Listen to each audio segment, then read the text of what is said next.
গোষ্ঠীদ্বন্দ্ব নিয়ে এবার কর্মীদের বার্তা দিলেন সেচ মন্ত্রী মানস ভূঁইয়া। ঠিক কি বললেন মানস ভূঁইয়া?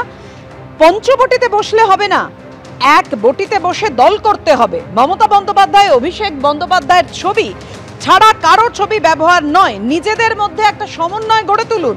পাঁশকুড়ার বিজয় সম্মেলনের মঞ্চ থেকে এভাবেই হুঁশিয়ারি দিয়েছেন মানস ভূঁইয়া। মানুষের সমন্বয়ের বার্তাকে পাল্টা কটাক্ষ করেছে বিজেপি।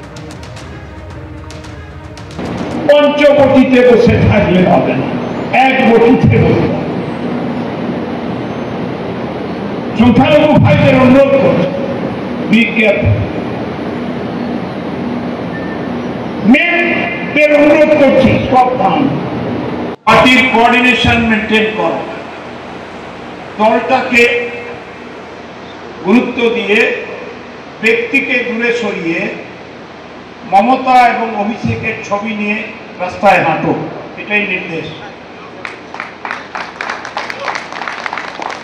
আমরা সব কর্মী, কেউ নেতা নয়। তৃণমূল কংগ্রেস একটা দল, যে দলে সবাই চোর, চোরেদের আবার সমন্বয়, চোরেদের আবার সময় জ্ঞান। চুরি করার কোনো সময় থাকে? চোরেদের মধ্যে আবার সমন্বয় হয়? সমন্বয়ের কোনো দিন হবে না, কারণ তাদের মধ্যে একটাই প্রতিযোগিতা চলে, কে কত বেশি চুরি করতে পারবে। বিজয় সম্মেলনী থেকেই যখন গোষ্ঠীদ্বন্দ্ব রুখতে বার্তা দিচ্ছেন সেচমন্ত্রী, তখন এই বিজয় সম্মেলনী থেকে বারাসাতের গোষ্ঠীদ্বন্দ্ব নিয়ে মুখ খুললেন কে? রথীন ঘোষ। রথীন ঘোষ বলছেন যে তাপস চট্টোপাধ্যায় সৌগত রায়ের পর মুখ খুলে রথীন ঘোষ বলছেন যে মন্ত্রী হয়ে গেছি বলে মনে রাখতে হবে আমার কিন্তু 4টে পা গজিয়ে যায়নি, দলের তরফ থেকে কলা গাছ দাঁড় করালেও তাকে জেতাতে হবে। নিজেদের মধ্যে লড়াই থাকতে পারে, কিন্তু দলে সেটা প্রভাব পড়তে দিলে হবে না। বিজয় সম্মেলনীতে দলীয় কর্মীদের বার্তা মন্ত্রী তথা মধ্যমগ্রামের তৃণমূল বিধায়ক রথীন ঘোষ। আমাদের এত অসহিষ্ণু হয়ে গেছি আমরা, যে আমরা কথাটাই শুনতে চাই। কি করতে পারলেন এটা বড় কথা না, যারাই আমরা নির্বাচিত প্রতিনিধি, আমাদের মধ্যে কিন্তু সেই সহিষ্ণুতা দরকার। অসহিষ্ণু হলে কিন্তু দলের ক্ষতি আছে। অতীত অভিজ্ঞতা আপনাদের তো মানুষের মধ্যে তারা জেদ তৈরি হয়, যে বারাসাত শহরে আমরা প্রায় 22 থেকে 23,000 ভোটে হেরেছেন আপনারা। সেটাকে ফিরিয়ে আনতে গেলে কি করতে হবে এটা আপনারা ভাববেন না? মমতা ব্যানার্জি যে হারে পরিশ্রম করে সেই বিষয়টা আমাদের মাথায় রাখতে হয়। আমার কারোর পরে রাগ থাকতে পারে, কিন্তু সেই রাগের প্রতিফলন যেন দলের উপর না পড়ে। আমার সাথে আপনার বিভেদ থাকতে পারে, কিন্তু পার্টির সামনে যখন লড়াই থাকে আমরা সবাই একত্রিত হয়ে কাজ করি, এটা মাথায় রাখতে হবে। দেখুন, বারবার দলের গোষ্ঠীদ্বন্দ্ব প্রকাশ্যে চলে এসেছে এবং একের পর এক এভাবেই নেতাদের বার্তা দিতে দেখা গেল দলের গোষ্ঠীদ্বন্দ্ব রুখতে। এবার সে জায়গায় দেখা গেল নারায়ণ গোস্বামীকে।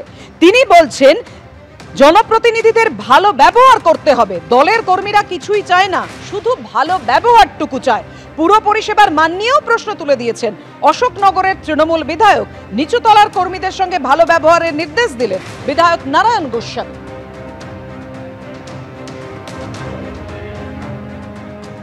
আমাদের তৃণমূলের কর্মীরা, নেতা কর্মী আমার মতো চারানার এমএলএর কাছে কিচ্ছু চায় না, একটু ভালোবাসা আর সম্মান চায়। আপনি ভাই অমুক হয়েছেন কাউন্সিলর, আপনি সিআইসি ভাইস চেয়ারম্যান, চেয়ারম্যান, আপনার কাছে গেলে আমি দাদা ওমা আমি তো সামনে, হ্যাঁ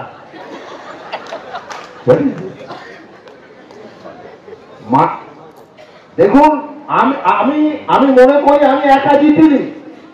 মমতা বন্দ্যোপাধ্যায়ের আধার আর তৃণমূল কংগ্রেসের পরিশ্রম আমাকে বিধায়ক করেছে, আমাকে সভাধিপতি করেছে, আমার পরিবারের লোক আমাকে করে।